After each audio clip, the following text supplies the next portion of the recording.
Oh,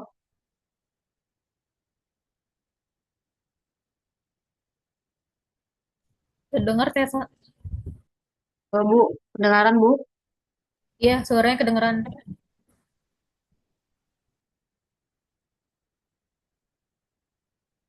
Baik, Bismillahirrahmanirrahim. Langsung saja kita mulai ya Bapak Ibu. Assalamualaikum warahmatullahi wabarakatuh. Waalaikumsalam warahmatullahi wabarakatuh. Oke, selamat siang dan salam sejahtera bagi kita semuanya. Selamat siang Bapak Ibu. Yang terhormat kepada Ibu Seli Septiani SSI MKOM selaku Ketua Program Studi Sistem Informasi dan yang terhormat kepada Bapak Joko Yuwono SKM MKOM selaku Koordinator Bidang Pendidikan dan yang terhormat kepada Bapak Ibu dosen, seluruh Bapak Ibu dosen yang hadir dalam kegiatan sosialisasi pembimbing pra UAPS dan UAPS yang hadir pada siang hari ini. Alhamdulillahirrabbilalamin, puji syukur kita ucapkan kehadiran Allah Subhanahu wa Ta'ala atas rahmat dan karunia-Nya kita dapat berkumpul di sini dalam keadaan sehat untuk melaksanakan sosialisasi pembimbing pra UAPS dan UAPS semester genap tahun akademik 2024-2025. Oke, baik Bapak Ibu, sebelum mengawali acara, marilah kita mulai dengan bacaan basmalah. Bismillahirrahmanirrahim.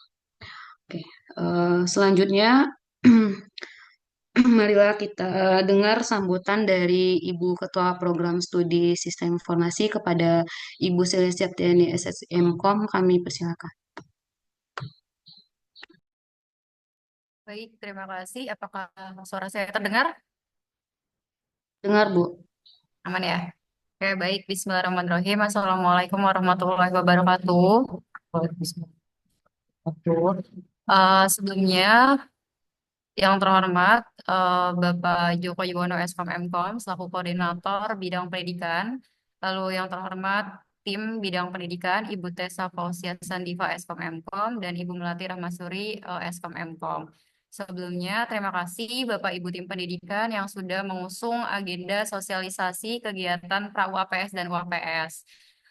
Mungkin beberapa hal yang ingin saya sampaikan. Yang pertama adalah mengingat kita punya target di mana mahasiswa semester 8 saat ini kita berharap bisa lulus tepat waktu sehingga pada saat ini dari tim pendidikan dan prodi sudah membuat dua waktu atau dua tahapan untuk pelaksanaan UAPS, di mana tahapan pertama yang nanti dosen pengujinya akan melibatkan semua dosen yang sudah AA, nanti datanya akan dikirim oleh Pak Joko atau bidang pendidikan.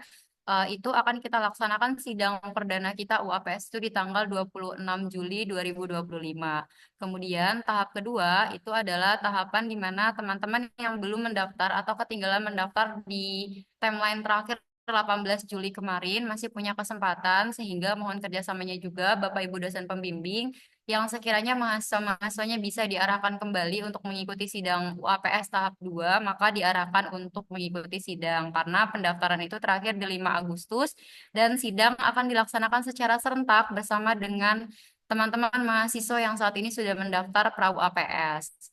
Lalu yang kedua adalah sidang pra UAPS ini adalah batch 4 atau batch 3 atau 4 gitu yang akan kita laksanakan, di mana peserta terupdate hari ini sudah ada 20 mahasiswa yang mendaftar dari total 100 mahasiswa di angkatan semester 7, di mana sebetulnya angka ini sudah cukup tinggi dari angka sebelumnya, tapi jika kita melihat rata-rata dari seluruh mahasiswa yang ada di semester 7 saat ini, sekitar 100 mahasiswa, artinya persentase pendaftar saat ini masih cukup jauh, tapi ini bisa kita maklumi karena saat ini masih ada di tahap registrasi mahasiswa lama, kemudian tahap pendaftaran sidang sendiri masih masih kita buka sampai tanggal 2 Agustus. Jadi kemungkinan data peserta sidang pra-UAPS itu akan bertambah sampai nanti tanggal 2 Agustus sehingga fiksasi data itu akan kita olah kembali dan petakan kembali siapa saja yang akan menjadi dosen pembimbing dan dosen penguji pada saat pelaksanaan sidang di tanggal 7 Agustus. Jadi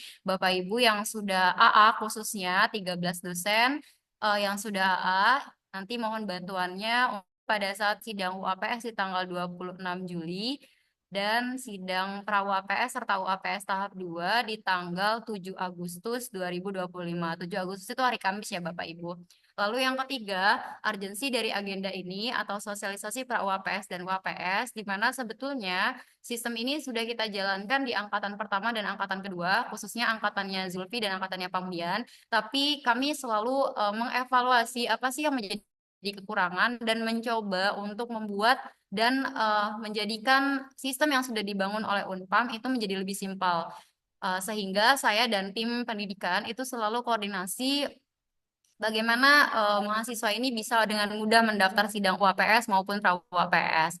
Nah, tentunya tidak relevan apabila kita sudah menyampaikan ini kepada mahasiswa, tetapi Bapak Ibu dosennya masih bingung nih, masih bingung bagaimana cara melakukan bimbingan dengan mahasiswa, masih bingung bagaimana cara merekomendasikan mahasiswa sudah siap sidang, lalu bagaimana cara mengapprove atau menyetujui bimbingan mereka karena segalanya itu bergantung dengan sistem yang ada di MyUnpam. Apabila mahasiswa sudah melakukan bimbingan atau sudah melakukan sidang, revisi pasca sidang, lalu 1 bulan setelah itu mereka tidak melakukan revisi, maka itu akan menjadi kendala atau kurangnya waktu mereka dalam proses bimbingan. Dan sistem masih akan terkunci sehingga mahasiswa walaupun sudah bimbingan, tapi tidak bisa kedetek oleh sistem sehingga mereka dianggap belum bimbingan sama sekali. Sedangkan persyaratan untuk menuju sidang UAPS itu minimal mahasiswa itu bimbingan 8 kali atau lebih.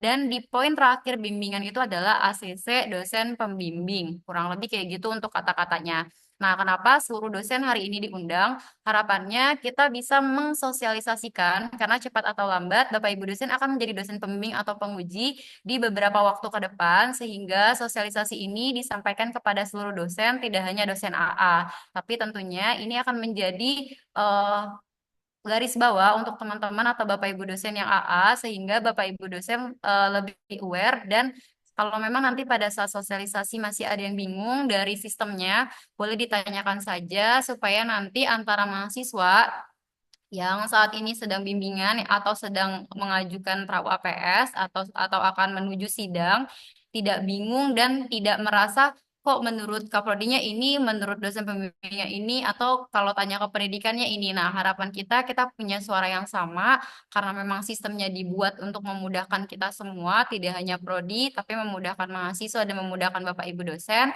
sehingga besar harapan kami dengan adanya kegiatan sosialisasi pada siang hari ini, Bapak Ibu dosen dapat menyimak dan memperhatikan dengan baik agenda yang akan disampaikan oleh koordinator dari bidang pendidikan. Sehingga nanti jika ada pertanyaan ataupun ada yang masih belum dipahami, boleh ditanyakan. Atau setelah sosialisasi ini, mungkin nanti recordingnya akan kita upload di YouTube Prodi. Lalu kalau memang masih bingung, Bapak Ibu boleh tanya langsung kepada tim atau mungkin bisa ke saya. Mungkin itu saja. Harapan saya adalah agenda ini dapat berjalan dengan lancar sehingga prodi kita dapat dengan sukses menjalankan sidang UAPS dan pra UAPS yang akan diselenggarakan di akhir bulan Juli ini dan di awal bulan Agustus. Karena sidang di tahun ini itu akan kita adakan sebanyak 4 kali, untuk UAPS itu 2 kali, dan pra UAPS akan kita buka lagi setelah gelombang pertama atau tahap pertama. Mungkin itu saja, lebih dan kurangnya mohon maaf apabila ada salah-salah kata. Saya akhiri, Assalamualaikum warahmatullahi wabarakatuh. Baik, terima kasih kita ucapkan kepada Ibu Seli Septiani sesi MKOM atas sambutan dan arahannya. Mungkin acara selanjutnya itu adalah sambutan dan arahan dari Koordinator Bidang Pendidikan kepada Bapak Joko Yuwono Eskom MKOM. Waktu dan tempat disilakan. Oke, baik. Terima kasih, Bu Tisa. Saya buka. Assalamualaikum warahmatullahi wabarakatuh. Waalaikumsalam. Selam- Selamat siang, Bapak, Ibu dosen sekalian ya. Yang pertama-tama, yang terhormat Ibu Seli Septiani, SSI MKOM selaku Kaprodi SI, eh, Bu Tessa Fauzia dan Bu Melati ya selaku dosen eh, di bidang pendidikan dan Bapak Ibu dosen sekalian yang berbahagia ya, yang saya cintai dan saya banggakan. Ya, pertama-tama terima kasih atas kehadirannya memenuhi undangan dari bidang pendidikan ya. Dalam hal ini, hari ini bidang pendidikan ingin mensosialisasikan sebuah event yang menurut saya baru ya, Bapak Ibu ya, baru akan kita lakukan, terutama yang UAPS. Nah, kemudian yang pra UAPS sudah kita lakukan, tapi masih banyak apa namanya ya banyak koreksi dan lain-lain sehingga dengan adanya event hari ini rapat dosen ini supaya nanti bisa memudahkan tadi disampaikan Bu Seli itu satu suara gitu ya. Jadi mudah-mudahan nanti cepat selesai ya. Ini saya izin share screen dulu. Materi yang akan saya sampaikan ini terkait dua hal ya. Yang pertama itu adalah pra UAPS, kemudian yang kedua itu UAPS ya di. Jadi sama-sama UAPS tapi dia beda ada pra dan ada UAPS. Nah bedanya kalau pra itu sebelum sidang skripsi gitu ya. Sementara kalau UAPS-nya itu ya sidang skripsinya. Nah, ini saya menyampaikan materi yang telah disampaikan atau telah dibuat oleh LP3 ya. Ini kalau saya lihat itu pernah disosialisasikan di hari Sabtu 11 Februari 2023. Saya pun nggak menghadiri ini gitu ya. Jadi dengan keterbatasan saya untuk menyampaikan ini ke Bapak Ibu dosen supaya nanti bisa dipahami satu suara dan ketika nanti ditanya ke mahasiswa Bapak Ibu dosen bisa membantu menjawab gitu ya. Jadi nggak semuanya ke bidang pendidikan.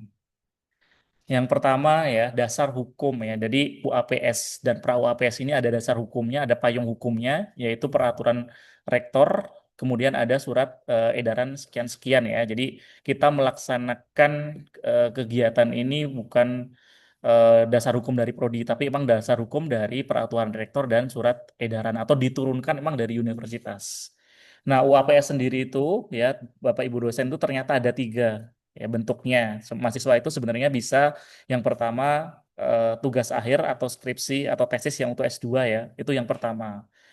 Kedua bisa karya tulis atau project work. Kemudian yang ketiga komprehensif.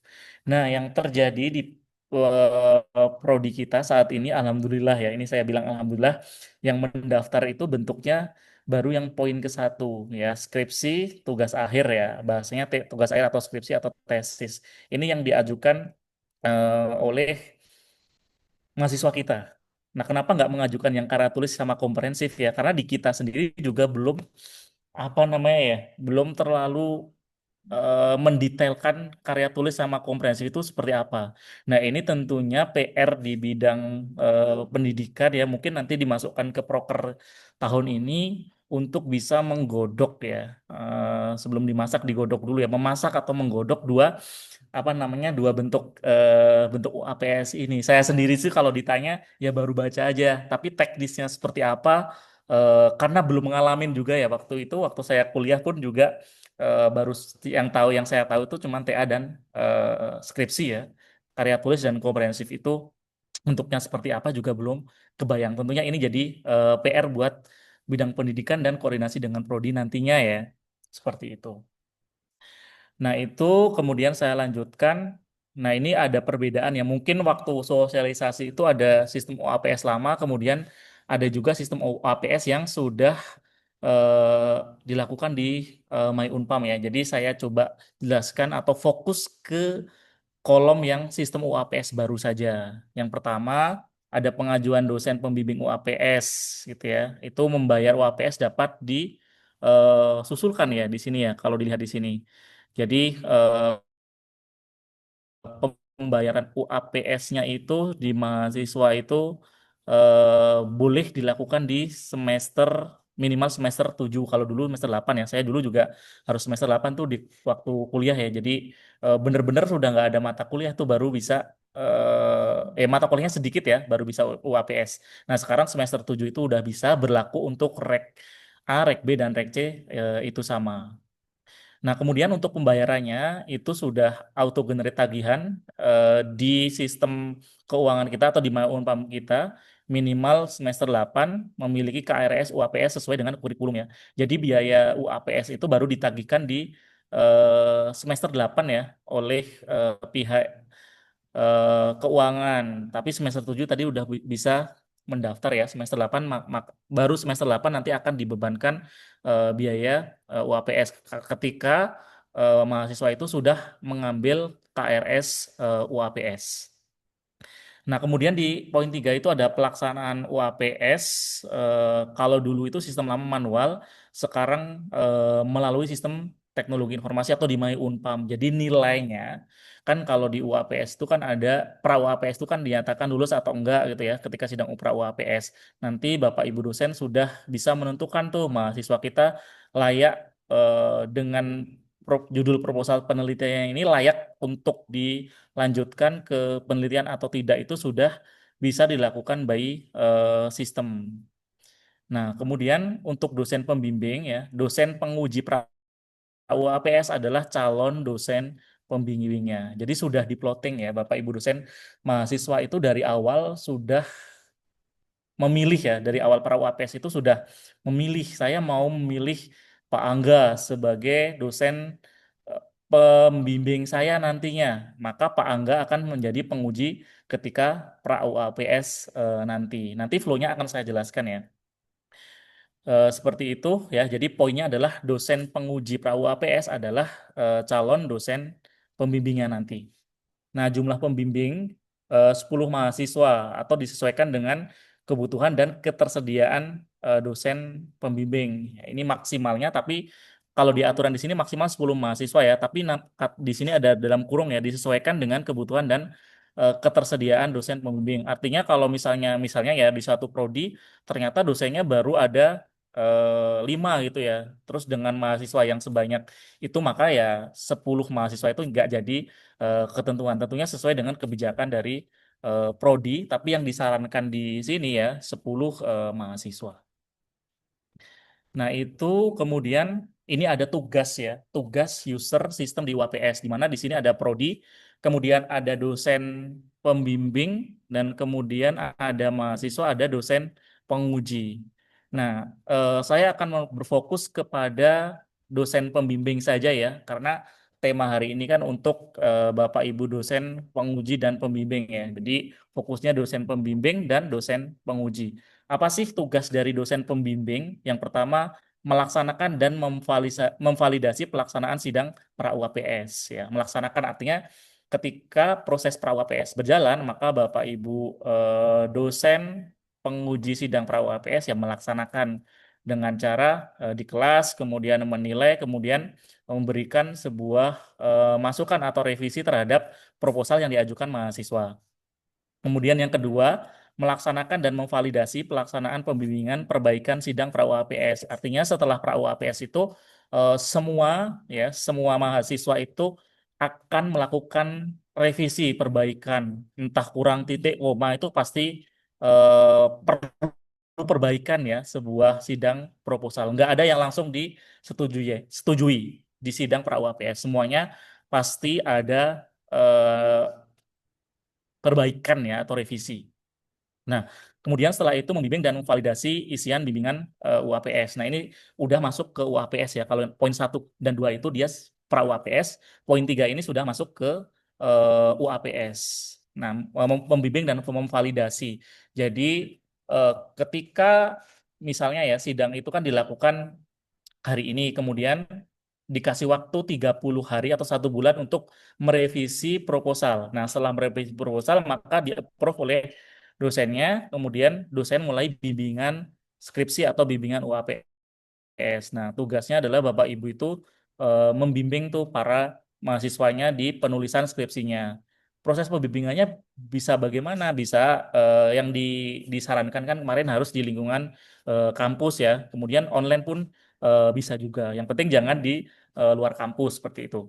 Kemudian yang keempat, memberikan persetujuan perubahan UAPS bagi sarjana. Jadi misalnya ada perubahan judul ya di sini ya, itu memungkinkan di sistem juga difasilitasi perubahan judul, perubahan dosen pembimbing itu bisa saja kemungkinan-kemungkinan itu di tengah-tengah, maka nanti Bapak Ibu dosen bisa memberikan persetujuan atau perubahan UAPS-nya ya. Tadi biasanya sih perubahannya itu perubahan pembimbing, misalnya dengan dosen ini kok nggak ada kemajuan atau apa, mahasiswa menginginkan untuk berubah pembimbingnya itu memungkinkan karena di sistem kita difasilitasi.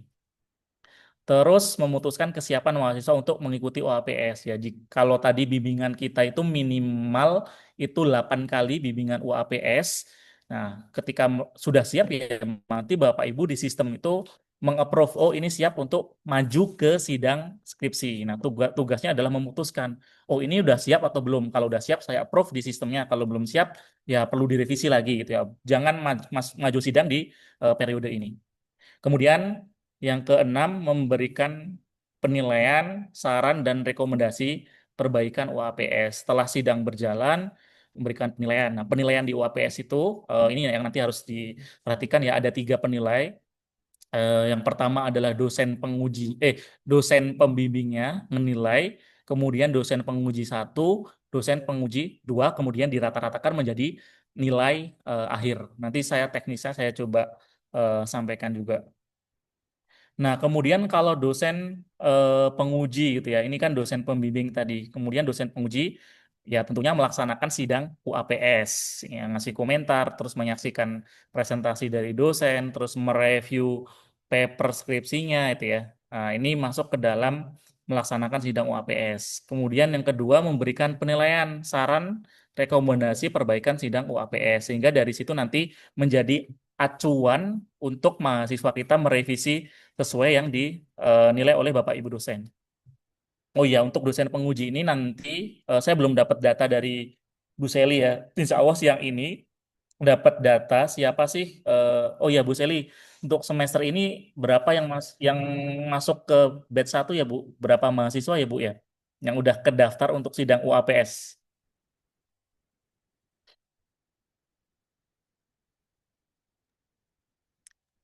Ada 8. Ada 8 ya, ada 8 yang eh, akan maju sidang UAPS. Tentunya nanti butuh dosen penguji. Nah, data-data dosen pengujinya nanti baru siang ini baru didapatkan dari Bu Seli. Tentunya nanti minta bantuan ke Bapak Ibu dosen yang ada di list tersebut untuk bisa mempersiapkan ya, memberikan penilaian, saran rekomendasi dan perbaikan sidang UAPS. Tentunya untuk penilaian berdasarkan dari papernya ya. Jadi untuk menilai mahasiswa itu sumbernya dari skripsi, paper skripsinya mereka, kemudian dari presentasi dari mereka juga. Nanti parameter-parameter penilaiannya sudah ada supaya seragam ya, itu sudah disediakan oleh sistem kita ya, oleh sistem MyUnpam. Ya, kemudian saya lanjutkan yang ketiga, membimbing perbaikan naskah pasca sidang UAPS. Ya, misalnya ini mahasiswa kita yang dinilai saat sidang atau diuji saat sidang itu akan minta bimbingan ya, membimbing perbaikannya. Saya ada revisi di sini, maka mereka diminta bimbingan kepada Bapak Ibu dosen penguji. Artinya Bapak Ibu dosen penguji akan dihubungi oleh mahasiswa-mahasiswa kita yang diuji seperti itu. Nah, ini untuk alurnya ya. Temin sebelum alurnya agak agak kecil ya, saya pindah ke sini dulu sebelum ke alur. Nah, ini yang saya sampaikan ke mahasiswa, nanti ada alurnya juga ya. Ini yang PPT yang saya buat. Mana ya? Oh, ini. Nah, ini kemarin yang saya sosialisasikan ke mahasiswa terkait dengan alur sidang pra-UAPS ya. Jadi tadi sedikit udah disinggung oleh Bu Seli ya, tahapannya itu ada tahap 2 kita. Tahap 1 pra-UAPS itu sekarang di batch 3 ya. Batch ketiga pendaftaran itu tanggal 15 Juli sampai 2 Agustus 2025. Jadi udah ditutup ya pendaftaran di tahap pertama untuk pra-UAPS itu udah ditutup tanggal 2 kemarin, 2 Agustus. Sorry, belum ditutup, Ding. 15 Juli sampai 2 Agustus 2025. Ini masih dibuka. Pelaksanaan sidang UAPS-nya itu tanggal 7 Agustus untuk pra UAPS-nya. Nah, ini yang sekarang kalau kalau terakhir dari Brusia itu yang udah masuk tuh 17 ya. 17 mahasiswa akan melaksanakan sidang pra UAPS. Nah, kemudian di UAPS-nya itu pendaftarannya yang sudah ditutup nih, ditutup tanggal 18 Juli kemarin, kemudian pelaksanaan sidangnya tanggal 26 Juli 2025. Jadi event yang paling dekat adalah menguji mahasiswa di semester 8 yang sudah mau lulus di tanggal 26 Juli 2025. Nah, ini apa namanya, saya kira merupakan pekerjaan besar ya Bapak Ibu dosen, pekerjaan besar yang baru kita lakukan terutama untuk yang UAPS-nya. Nanti mudah-mudahan berjalan dengan lancar. Kemudian yang tahap 2 itu ada kita lakukan 2 tahap ya pra UAPS-nya lagi ini ada di tanggal pendaftarannya 8 sampai 21 Agustus, kemudian pelaksanaannya di tanggal 23 Agustus. Ini untuk batch 4-nya di pra UAPS. Nah, kemudian UAPS-nya tanggal 19 Juli pendaftarannya berarti mulai dari hari Senin ya sampai tanggal 5 Agustus. Nah, pelaksanaannya dilakukan tanggal 7 Agustus 2025 barengan dengan pra UAPS di eh, sini ya. Jadi akan ada 3 sidang ya, Bapak Ibu dosen. Ya akan ada 3 hari melakukan sidang di mana yang UAPS ini digabungkan dengan pra UAPS. Nah harapannya bagi mahasiswa yang kemarin belum berkesempatan itu bisa ikut sidang UAPS di tanggal 7 Agustus yang masih kurang sedikit-sedikit. Kemarin kata Pak Arif itu ada Pak, masih kurang sedikit lagi gitu ya. Nah yang kurang sedikit lagi nanti minta didorong ya Pak Arif atau Pak Angga atau Bu Isti ataupun Pak Andi ya yang sekarang menjadi dosen pembimbing UAPS itu kita laksanakan di tanggal 7 Agustus 2025 juga.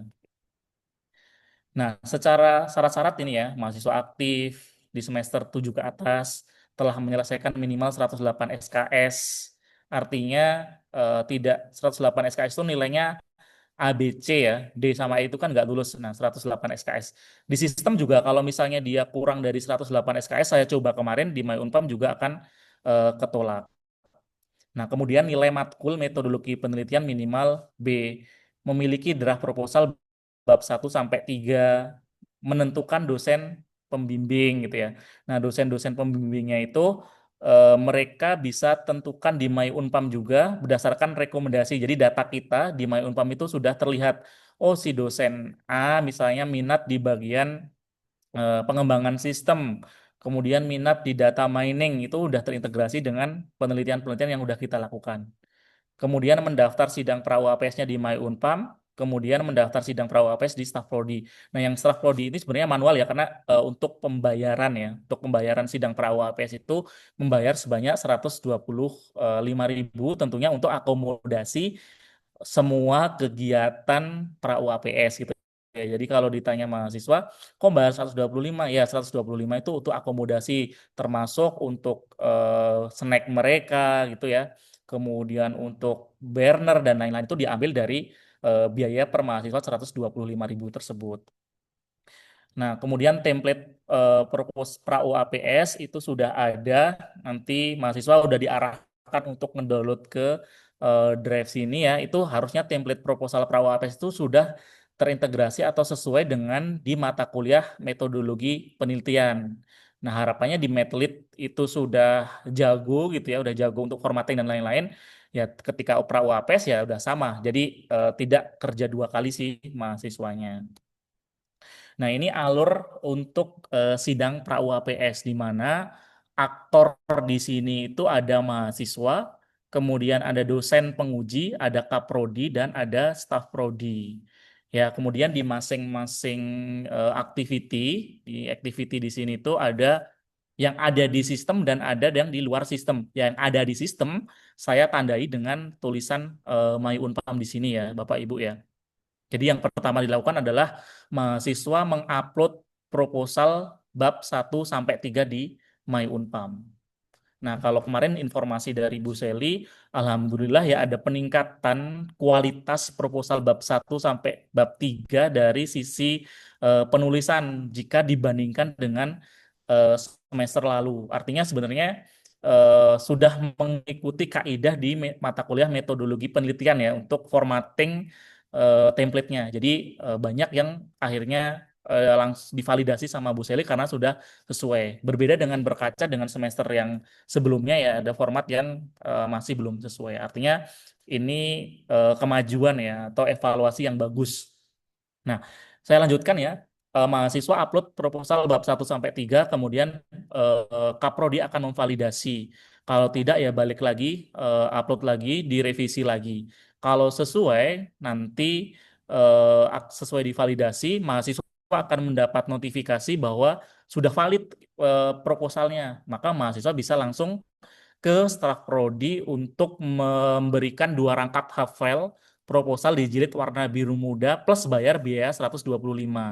Nah, file 2 rangkap ini nanti yang akan dibawa ketika melakukan sidang pra UAPS ya. Jadi Bapak Ibu dosennya sudah bisa melihat proposal hard covernya ya dari proposal yang diajukan. Nah, kemudian setelah itu Ibu Kaprodi akan menjadwalkan sidang pra UAPS-nya di My Unpam ya. Ini kalau dilihat di sini di sistem semua kecuali yang menerima 2 rangkap gitu ya. Emang ya dilakukannya fisiknya yang diterima ya, jadi nggak dilakukan di sistem. Nah, kemudian Bu Kaprodi menjadwalkan sidang pra UAPS. Kemudian setelah dijadwalkan, mahasiswa akan menerima info jadwal sidang di My Unpam-nya. Kapan saya sidang, ruangannya di mana, dosennya siapa, itu semuanya sudah ada di My Unpam. Baru setelah menerima info jadwal sidang, artinya jadwal sidang kita sudah paten ya di Prawa APS itu tadi tanggal 7 Agustus ya. Tanggal 7 Agustus, berarti mahasiswa akan menerima tanggal 7 Agustus. Kemudian setelah menerima info jadwal sidang, mahasiswa melakukan sidang ya. Melakukan sidang ini tidak dilakukan di sistem, tapi dilakukan di kelas. Kemudian dosen penguji setelah sidang memvalidasi pelaksanaan. Di situ nanti dipilih di mana Unpamnya hari itu juga atau H+1 juga nggak masalah, tapi harapannya divalidasi pelaksanaannya. Di situ ada validasinya itu ada muncul field revisi pasti. Kemudian tulis di situ semacam komentarnya. Nah, kemudian setelah divalidasi pelaksanaan, ya mahasiswa melakukan revisi proposal. Ini tidak dilakukan di sistem. Nah, mahasiswa melakukan revisi proposal, kemudian mahasiswa upload proposal yang sudah direvisi sesuai hasil sidang yang dilakukan. Ini dilakukan di My Unpam. Nah, setelah itu dosen penguji di My Unpam itu memvalidasi perbaikan proposal sidang pra UAPS-nya. Divalidasi, oh ini sudah sesuai revisinya. Oh ini belum sesuai revisinya. Nah, batas maksimalnya adalah 30 hari ya atau 1 bulan setelah sidang pra UAPS. Nah, kemudian ketika tadi ya mahasiswa sudah mengupload revisinya, kemudian dosennya ngevalidasi, maka Bukaprodi akan menugaskan dosen pembimbing dan mengaktifkan bimbingan mahasiswanya. Nah, Bu Seli akan memappingkan, oh ini dosen pembimbingnya Pak Arief gitu ya. Ditugaskan Pak Ariefnya di My Unpam, kemudian mahasiswa itu sekarang berubah statusnya menjadi aktif bimbingan skripsi. Nah, hasil akhir dari pra UAPS adalah ini yang paling terakhir, mahasiswa itu aktif bimbingan skripsi. Kalau di My Unpamnya mahasiswa belum aktif bimbingan skripsi, maka secara sistem ya walaupun misalnya kenyataannya sudah sidang pra UAPS, tapi secara sistem dianggap mahasiswa itu belum aktif bimbingan skripsi. Yang sampai sekarang ada beberapa mahasiswa yang eh, terakhir ya itu masih belum aktif bimbingan skripsinya. Nah, berarti ini 3 tahapan ini belum dilakukan. Sorry, tahapan mulai dari sini validasi pelaksanaan sampai dengan penugasan itu belum dilakukan. Jadi nanti minta tolong ya dicek Bu Isti, kemudian Pak Arif atau Pak Angga dan Pak Andi, adakah mahasiswa yang kemarin di pra UAPS kemarin yang statusnya itu masih di validasi nih pelaksanaannya atau bahkan belum divalidasi perbaikan proposalnya. Kalau misalnya belum divalidasi perbaikan proposal atau mahasiswanya belum melakukan revisi, arahkan aja untuk upload proposalnya. Nanti ketika udah diupload proposalnya, dosen pengujinya bisa memvalidasi. Kemudian kalau sudah divalidasi, nanti dibantu follow up ke Bu Seli untuk ditugaskan supaya mahasiswanya itu bisa bimbingan. Nah, aktif bimbingan di skripsi itu nanti minimal 8 kali. Nah, ini udah masuk ke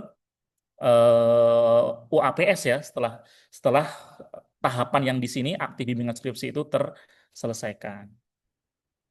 Nah, ini ya ada gambar ketika mahasiswa itu SKS-nya, jumlah SKS-nya itu belum 108 akan ditolak secara sistem. Syarat jumlah SKS lulus tidak terpenuhi. Kemudian alur di My Unpamnya itu ada upload berkas bab 1 sampai bab 3 yang tadi saya sampaikan. Kemudian setelah itu sidang ya. Setelah sidang kan direview tuh. Tadi saya sampaikan bahwa setelah sidang pra UAPS itu pasti ada revisi entah kurang titik koma, gambarnya menceng, gambarnya gepeng gitu ya. Itu tetap ada revisi. Kemudian diajukan oleh si mahasiswanya revisinya. Kemudian divalidasi oleh prodi, kemudian dijadwalkan, kemudian sorry sorry, ini ajukan perbaikan kalau misalnya tadi direvisi oleh Bu Seli ya, kemudian divalidasi oleh prodi, kemudian dijadwalkan sidangnya, kemudian sidang pra UAPS baru nanti perbaikan sidang pra UAPS. Nah ini secara alur di mahasiswa. Nah, ini ada menu ya di mahasiswa itu rekomendasi bimbingan. Di sini bisa memilih dosen-dosen yang sesuai dengan penelitian dari mahasiswa. Nah, ini langkah-langkah di My Unpam ya. Daftar ini langkah-langkah untuk mahasiswa ya.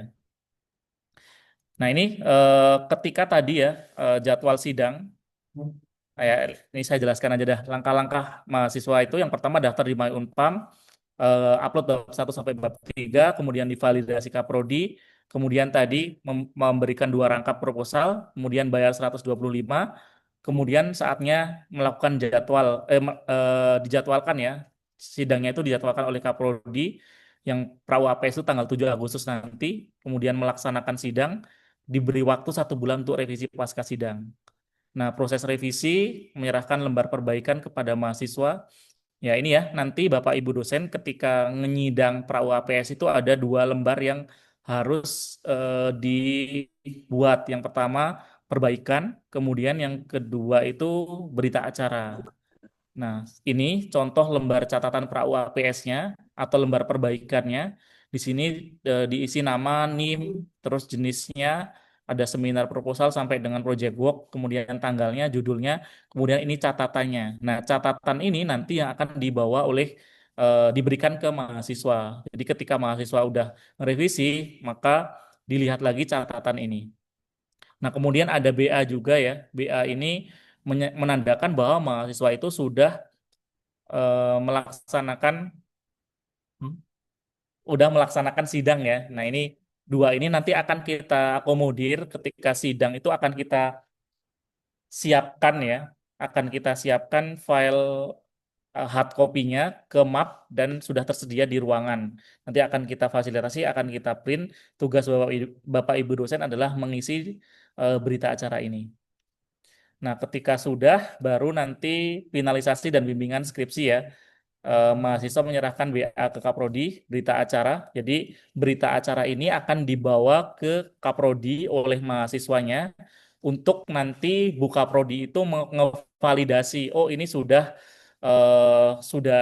revisi tadi ya, di tahap di sini nih. Kalau dilihat di flow-nya itu di tahap di sini. Bu Kaprodi mau menugaskan dosen pembimbing dan mengaktifkan bimbingan mahasiswa berdasarkan berita acara yang ada di sini yang kasihkan mahasiswa kepada Kaprodi. Nah ini ya, pastikan mahasiswa itu statusnya aktif bimbingan, artinya seluruh proses pra UAPS itu sudah dilakukan dengan ditandainya dengan aktif bimbingan. Nah, ini pakaiannya kita sudah atur juga ya, yang nanti dipakai oleh mahasiswa. Nah, kalau pakaian dosen belum belum tahu nih. Mungkin Bu Seli bisa ngasih ini Bu, ngasih petunjuk. Kan ini kan Minggu besok, Sabtu besok ya, udah sidang. Nah, bagaimana dengan busana dosen? Harusnya sudah ada sih, saya lupa waktu itu eh, busana untuk dosen penguji. Pakai jas sih Pak kita. Oh, pakai jas. Kalau Pakai kemejanya, jas. Dalamannya sih bebas ya warna apa. Biasanya pakai dasi. Terus bawahnya itu celana bahan. Kalau yang cowok kan biasanya celana bahan ya. Yang warna hitam hmm, itu. Terus cewek kalau mau pakai rok boleh atau celana bahan juga nggak apa-apa. Jadi ya, intinya tuh konsepnya hitam aja. Nah nanti jilbabnya kalau cewek bebas sih mau warna apa.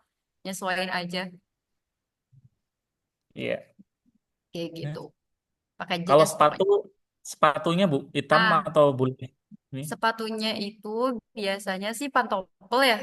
Kalau Hmm, untuk yang cewek atau yang cowok itu biasanya warnanya hitam. ya, ya udah. Iya, tapi saya waktu itu lihat ya diatur tuh ya busana sidang untuk dosen itu ya. Pernah lihat nggak sih Bu? Saya belum pernah lihat sih, Benar ya. belum Ya lihat udah aturannya silakan. sih. Cuman Oh ya. yang pada umumnya aja. Cuman nanti kalau ke depannya ada aturannya, nanti baru kita ikutin. Ya oke. Berarti intinya pakai jas, kemudian dasi, celana Mm-mm. bahan hitam, Oh, iya, sepatu pantopel, gitu ya. betul. Bukan sepatu futsal ya Bu ya. Nah, bukan dong, beda.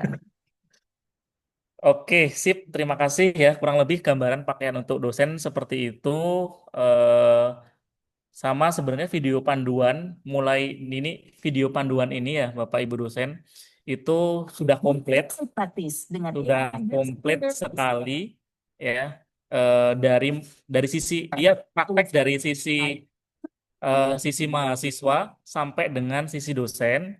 Nah, nanti silahkan Bapak Ibu dosen bisa melihat alurnya seperti apa sih di sistem. Karena saya mau mensosialisasikan, saya tidak ada akunnya, akun mahasiswa dan akun dosennya juga saya belum bisa mendemokan. Maka saya coba alternatif, kasih alternatif dengan video ini yang menurut saya sudah sangat lengkap dan sangat mudah dipahami. Nah, itu tadi saya sedikit lanjutkan lagi ya, sedikit lagi. Ini kan tadi kepotong sampai dengan sidang pra UAPS. Nah, bagaimana di sidang UAPS-nya? Nah, sidang UAPS-nya saya belum membuat secara detail, tapi saya bisa, mungkin Bapak Ibu juga sudah ada yang membaca ya, saya bisa melihat, menyampaikan dari file yang dibuat atau diatur di surat ini ya, yang dari file ini ya. Nah, yang dari PPT dari LP3 di sini. Nah, tadi kita sudah keputus di sini ya, melakukan pembimbingan sedikit 8 kali gitu ya.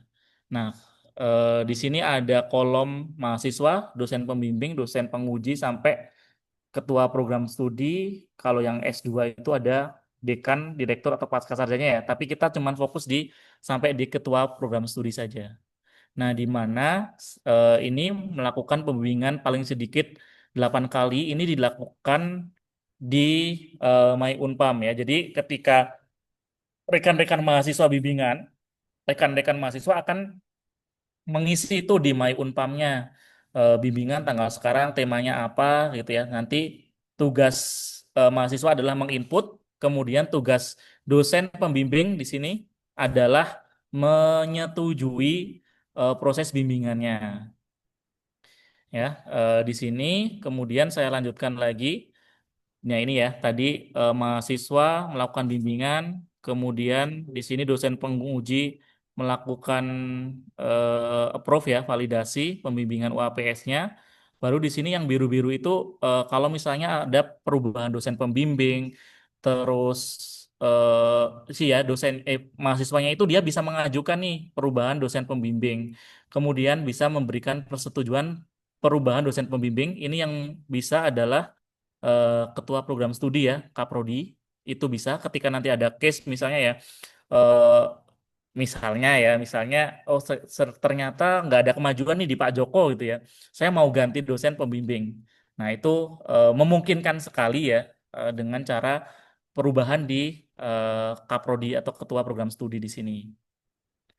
Terus melakukan pengajuan perubahan ujian akhir misalnya, bisa juga ternyata dia awalnya memilih skripsi gitu ya, tapi mau diubah jadi project work gitu ya. Nah, ini bisa juga dengan cara ada persetujuan perubahannya di sini ada aktornya, di sini ada dosen pembimbing, kemudian ada kaprodi juga. Tapi saya harap sih nggak ada ya, karena agak ribet juga sih awalnya udah skripsi kemudian mau berubah project work gitu ya. Tapi ini diakomodir oleh sistem.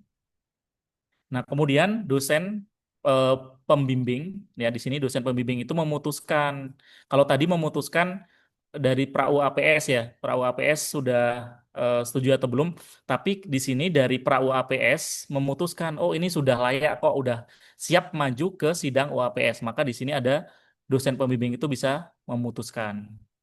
Nah, baru melakukan pengajuan sidang UAPS setelah diputuskan, oh ini oke kamu sudah layak untuk sidang UAPS, maka mahasiswa akan melakukan pengajuan sidang UAPS. Nah, berarti poin 21 belum bisa dilakukan ketika poin 20 itu belum dilakukan oleh dosen pembimbingnya.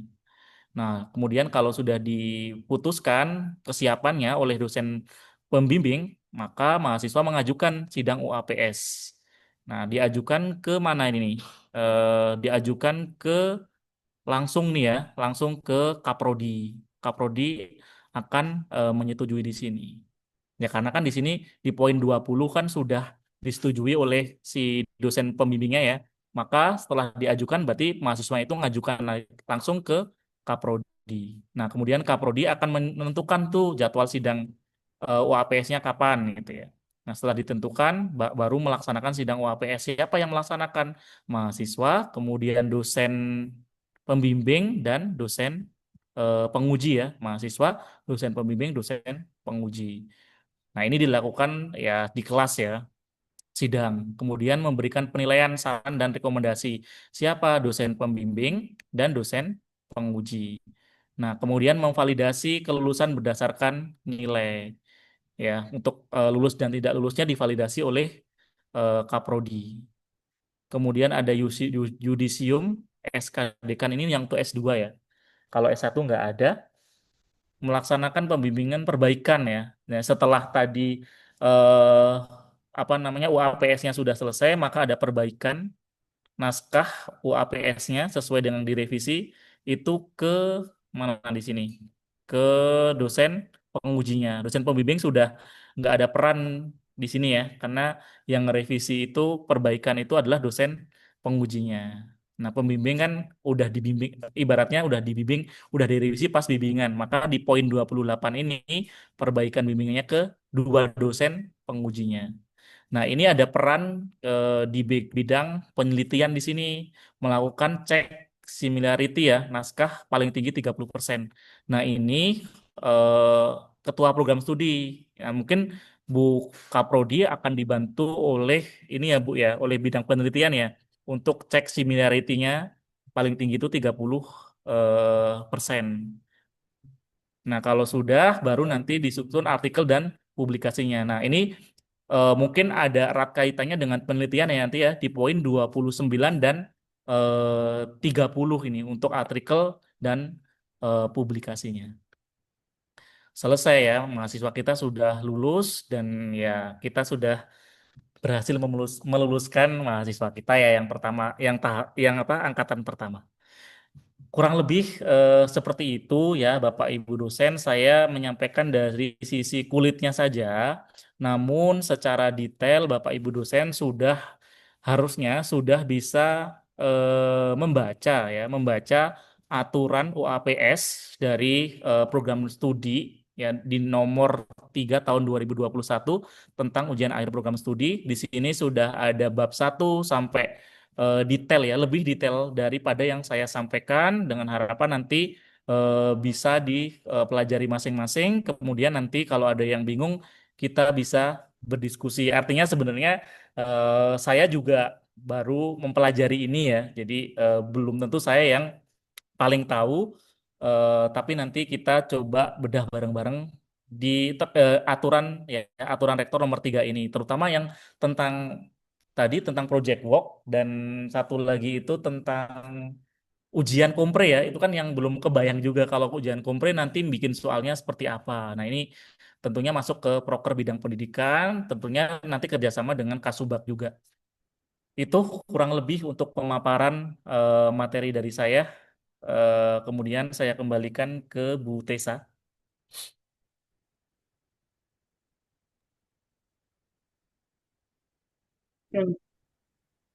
Baik, terima kasih kita ucapkan kepada Bapak Joko Yuwono Eskom-Emkom selaku Koordinator Bidang Pendidikan atas pemaparan materi terkait sosialisasi pembimbing pra WPS dan WPS pada kegiatan siang hari ini.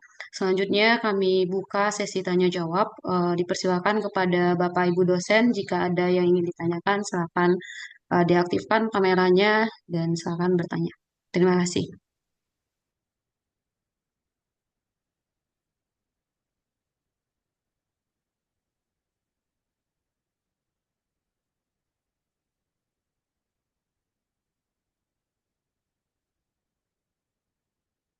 Silakan Bapak Ibu kalau ada yang ingin ditanyakan atau sudah cukup jelas.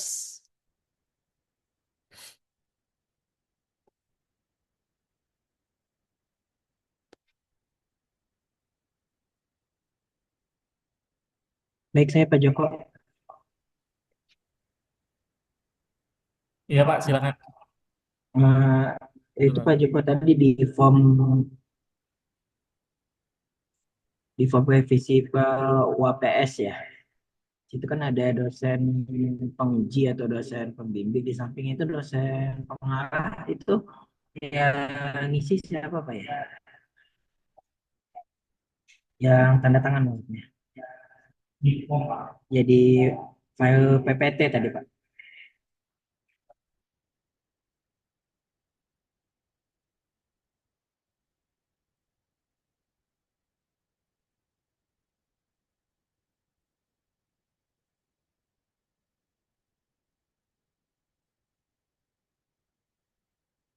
Oke, saya buka dulu PPT-nya. Ini masih share screen nggak sih saya? Nggak ya, Enggak Pak. saya share screen dulu.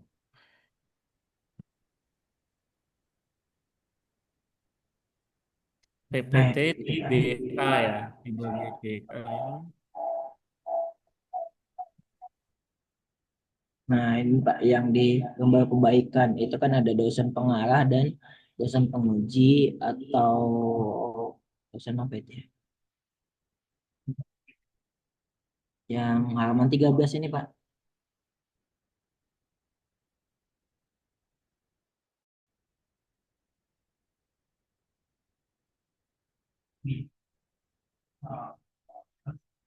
Nah, ya, yang form itu Pak, lomba catatan Pak UAPS. Itu kan ada dosen pengarah dan dosen penguji atau dosen pengawas ya? Enggak Pak, yang di sampingnya. Dosen pengarah itu siapa Pak? Dosen pembimbing. Kan bukannya pada saat UAPS itu belum ada pembimbing.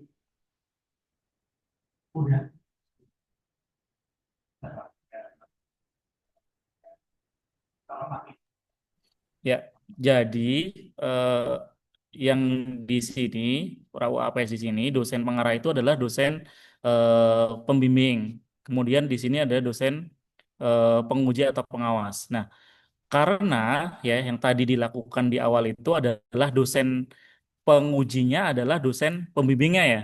Maka di sini ditandatangani oleh dosen tersebut. Jadi sama misalnya Pak Iksan menguji Alvino gitu ya. Maka dosen pengarahnya Pak Alvino, dosen pengujinya Alvino juga. Begitu. Iya, karena dosen dosen penguji itu juga pembimbingnya nanti. Iya, iya. Hah? Itu Mas Dino ya, sorry sorry salah salah. Artinya Pak Iksan ya, Pak Iksan sebagai dosen pengarah dan dosen pengujinya. Ya karena sebagai tadi ya di awal disampaikan bahwa dosen pengujinya itu juga pembimbingnya, gitu. Jadi ditandatangani dua saja. Pak Joko, terima kasih. Oke, sip. Pak, satu lagi Pak, izin. Boleh Pak. Mangga. Pak, ini tadi saya lihat similarity itu yang cek plagiat, kalau mahasiswa suruh cek plagiat skripsi 30%. Saya yakin bakal sulit Pak. Dosen aja kagak cek plagiat, ya kan? Dosen aja nggak cek plagiat, masa mahasiswa cek plagiat? Yang ada dia nggak bakal lulus-lulus Pak. Apalagi parafrase kan mereka misalnya 200 halaman di parafrase. Waduh, kita aja bikin buku 200 halaman udah kepuyengan gitu ya Pak. Apalagi mahasiswa disuruh bikin 200 halaman, misal skripsinya atau 150 halaman, itu dengan plagiat 30%. Itu keberatan Pak, itu menyulitkan pembimbing juga itu nanti ngarahin mahasiswanya. Mungkin kalau, karena di LPPM pun nggak ada cek plagiat Pak. Paling jurnal aja. Hmm. Nah, Ya paling itu. oke, baik Pak, terima kasih. Nah, ini saya minta bantuan ke Bu Seli untuk kebijakannya bagaimana ya, karena kalau kita lihat di file ya, saya kan tadi sosialisasinya itu kan berdasarkan file yang dari LP3 ya, dari Warek ya, malah bahkan ya, similar itu tuh ya, tadi yang ngecek ya, ngecek di sini. cek similarity tadi itu di bawah sini ya. Sebentar. Di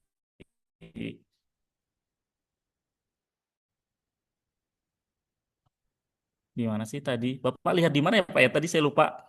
Similarity itu di Tadi SE saya ya? cuma denger doang, nggak ngelihat PPT-nya. Iya, sebentar tadi dari mana ya? Tar. PT ya? Peraturan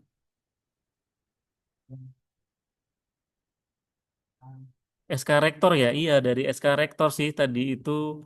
Tapi kok nggak ada ya? SOP. Tar. Di di PDF ya Pak ya?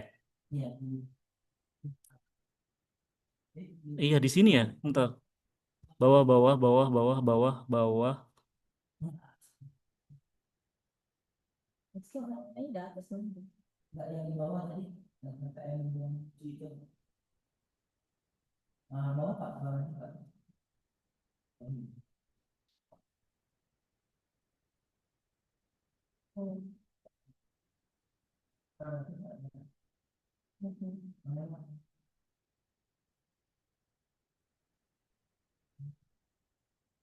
Mana? Similarity 30% ya? Mana sih? Mana? Nggak ada.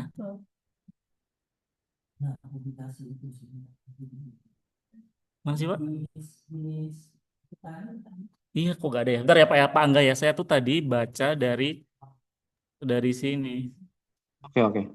Dari PPT Pak, dari materi LP3 di sini Pak, di sini di PPT melakukan cek similarity naskah paling tinggi 30%. Artinya ini sebenarnya materi yang saya bawakan dari sosialisasi Sabtu 11 Februari 2023. Nah, pertanyaan saya tuh mungkin Bu Seli bisa bantu jawab ya, apakah ini nanti akan diadopsi di prodi atau tidaknya? Apakah ini itu jadi kalau di SK tadi mah nggak ada ya? Nah, itu tadi kebijakan di prodi saja nantinya. Itu Bu Seli boleh dibantu untuk berkomentar Bu terkait dengan cek similarity naskah paling tinggi 30% karena dirasa tadi di bidang Pak Kasubag sendiri pun merasa berat gitu ya. Nah, monggo Bu dibantu tanggapannya. Oke, baik. Karena ini adalah plagiat ya, maksudnya bukan cuman kayak dosen aja yang perlu dicek, sehingga jika kita mau berkaca ke flow yang udah dibikin LP3, artinya memang akan ada cek similarity naskah paling tinggi 30%. Karena di pusat pun sudah berlaku Pak, jadi di pusat itu apabila mau melakukan pengumpulan karya, itu pasti akan dicek plagiatnya berapa persen. Kemarin juga mahasiswa kita itu pada saat pengumpulan draft skripsinya masing-masing itu juga membawa bukti berapa persen plagiat karya mereka masing-masing. Nah, kemarin juga informasi kita itu saya nggak tahu ini dapat informasi dari mana, tapi mahasiswa itu menyampaikan bahwasannya di bawah 20%, sehingga yang mereka kumpulkan itu rata-rata sudah 15%, ada yang 12%. Tapi kalau berdasarkan sesuai dengan aturan LP3, maka kita tetap mengikuti acuan yang ada di LP3, yaitu melakukan cek similarity paling. Kalau sejauh ini yang 8 ini yang sudah mendaftar itu mereka ceknya secara mandiri. Mungkin nanti dari bidang penelitian ini bisa masuk ke program kerjanya bidang penelitian, sehingga nanti teman-teman di bidang penelitian atau koordinator di bidang penelitian bisa memberikan wadah sehingga mahasiswa yang sudah siap sidang bisa dibantu untuk cek Ya. turnitinnya terlebih dahulu pada saat mau mendaftar. Jadi tetap sih berlaku Pak, karena nanti akan berdampak ke penyusunan karya. Karena kalau di aturan Unpam itu pada saat mau mendaftar wisuda, maka mahasiswa itu harus sudah mengeluarkan jurnal minimal sudah ada LOA-nya. Jadi kalau misalnya itu kan berarti berkaitan sama similarity kan, sehingga ya tadi similarity-nya kita usahakan. Berarti PR-nya juga ada di dosen pembimbing masing-masing untuk membantu mahasiswa dalam membuat karya yang tadi similarity-nya minimal maksimal 30% atau di bawah 30%. Nah, berarti kan dengan adanya ini tadi kayak kata Pak Angga memang benar sangat sulit, berarti perlu adanya upaya untuk misal sosialisasi gimana sih tips and trick supaya penulisan kita itu di bawah 30%. Nah, mungkin ini bisa masuk program kerjanya penelitian nanti ke depannya untuk memberikan tips and tricks atau seperti apa yang seharusnya sehingga kita sebagai Bapak Ibu dosen juga bisa menyampaikan apa yang kita dapatkan terkait ilmu bagaimana cara meningkatkan atau similarity-nya di bawah 30% kepada teman-teman mahasiswa. Karena ini perlu nih menjadi program kerja semester besok karena target semester besok itu mahasiswa yang sidang aja sudah ada 100 mahasiswa nih yang per UAPS. Sehingga berarti di tahun depannya kita sudah punya 100 mahasiswa yang akan siap sidang UAPS, tapi berarti untuk similarity-nya kita harus tetap sesuaikan dengan aturan yang sudah dikeluarkan oleh LP3 di mana ya tadi paling tinggi atau maksimalnya 30%. Jadi kalau dari kebijakan prodi tetap sih Pak, karena itu penting. Oke, baik. Makasih Bu Selih. Jadi seperti itu ya Pak Angga ya. Kebijakannya 30%. Ya berat ya tadi disampaikan. Cuman perlu distrategikan gitu ya istilahnya ya Bu Selih. Ada lagi Pak Angga?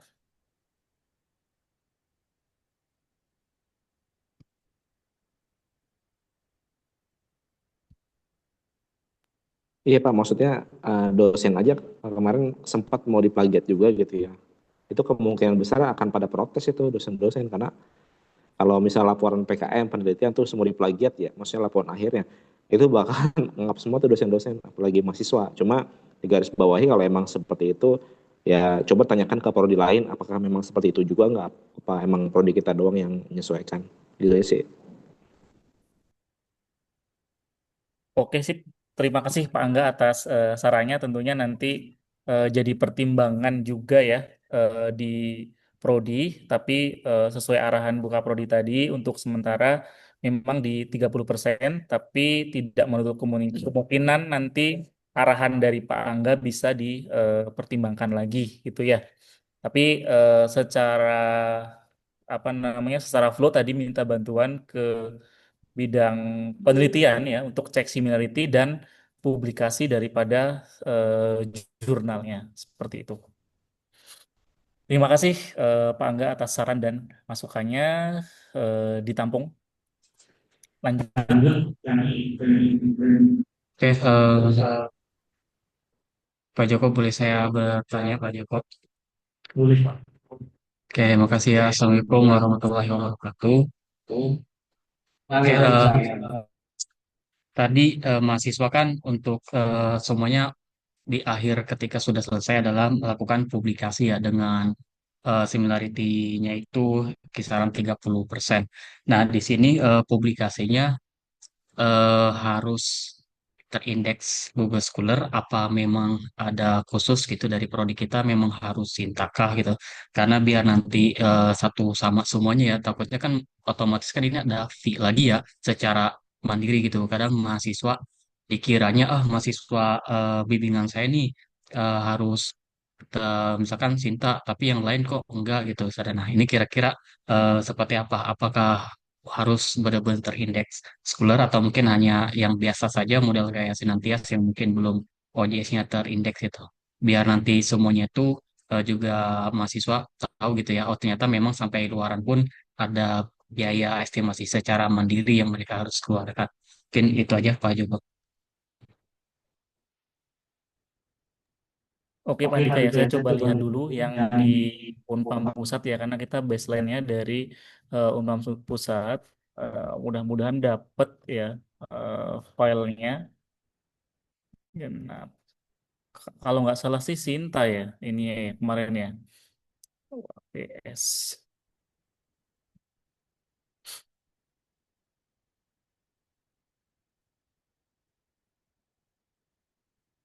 atau UAPS ya, sebentar Pak ya. Cari dulu.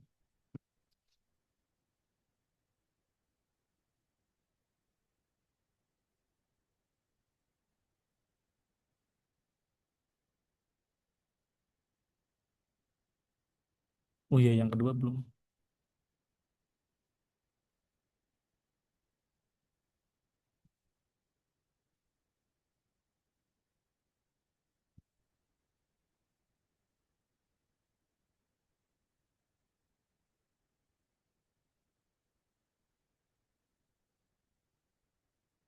Nah ini ya, suaranya kedengeran nggak sih? Kedengeran ya? Nah ini ya, kalau ini saya kemarin baseline-nya berkaca dari Unpam untuk TI ya, Unpam Pusat di TI. eh di sini nggak ada sih ya, menyerahkan bukti artikel, jurnal, atau haki, atau isi link. Nah ini saya belum bisa memutuskan nih apakah dia disinta atau jurnal biasa saja ya kata Pak Dika ya. Ini tentunya nanti butuh berdiskusi dengan Kaprodi ini kebijakannya seperti apa gitu. Sebenarnya di Prodi sendiri belum diatur. Nah, belum. Intinya di sini tuh ada artikel dan atau jurnal atau haki ya. Apakah ada batasan jurnalnya itu di Sinta 3 minimal atau Sinta berapa itu memang belum diputuskan gitu ya. Bu Seli ya. Belum ada pembahasan ke sini atau terindeks Scholar saja. Itu belum diputuskan sih Pak Dika ya sejauh ini nih. Nanti saya catat dulu ya Pak Dika ya. Terima kasih atas konfirmasinya. Tentunya ini bukan keputusan di pendidikan ya, tapi keputusan di prodi yang nantinya akan saya coba diskusikan dengan kebijakan di prodi sendiri. Nah, tapi kalau dasarnya dia harus menyerahkan bukti luaran ya, atau harus ada luaran kan tadi memang jelas dari aturannya ya, dari aturan LP3-nya. Tinggal nanti apakah diatur nggak sih batasnya harus terindeks dan harus cinta dan lain-lain itu perlu kita kaji lagi. Jadi belum bisa terjawab sekarang ya Pak Dika ya. Terima kasih Terima ya. kasih. Ya, sama-sama Pak Joko.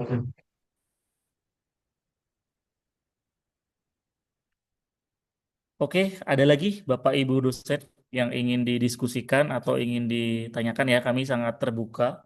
Karena ini ya tadi saya sampaikan ya, baru ibaratnya babat alas ya, buka alas, buka hutan ya untuk UAPS di semester ini. Tentunya masih banyak kurang sana sini atau keterbatasan informasi dari pendidikan. Atau nanti kalau memang nggak bisa kejawab di prodi, saya coba koordinasikan dengan pihak LP3-nya seperti itu. Cukup? Oke, cukup. Terima kasih. Eh, Bu Tisa, silahkan bisa dicukupkan saja.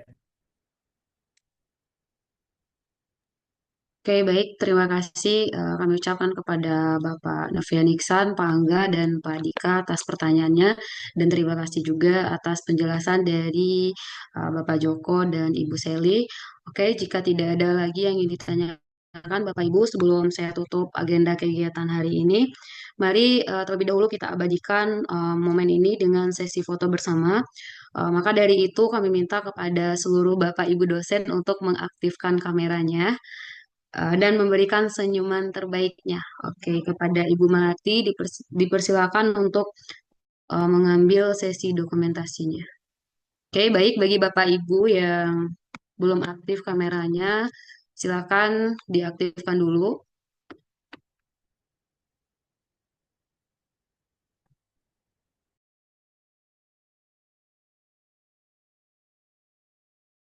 Melati, silakan dihitung mundur, Bu.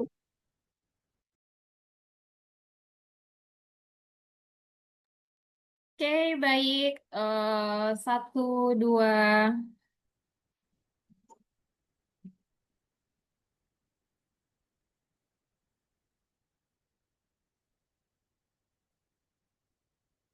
Oke, sudah Ibu. Oke, baik, terima kasih Ibu Melati. Baik, Bapak Ibu, sebelum saya tutup lagi, saya ingatkan lagi bagi Bapak Ibu yang belum mengambil presensi untuk agenda rapat hari ini, silakan diambil dulu untuk link presensi absennya. Oke, mungkin demikianlah rangkaian kegiatan sosialisasi pembimbing pra-WPS dan WPS pada sore hari ini. Semoga ilmu yang kita peroleh hari ini membawa manfaat dan membawa keberkahan bagi kita semua. Oke, baik, saya selaku moderator pada sore hari ini, mohon maaf atas segala kekurangan dalam memandu acara ini. Saya akhiri dengan wassalamualaikum warahmatullahi wabarakatuh. Waalaikumsalam warahmatullahi Wallahi wabarakatuh. wabarakatuh. Waalaikumsalam.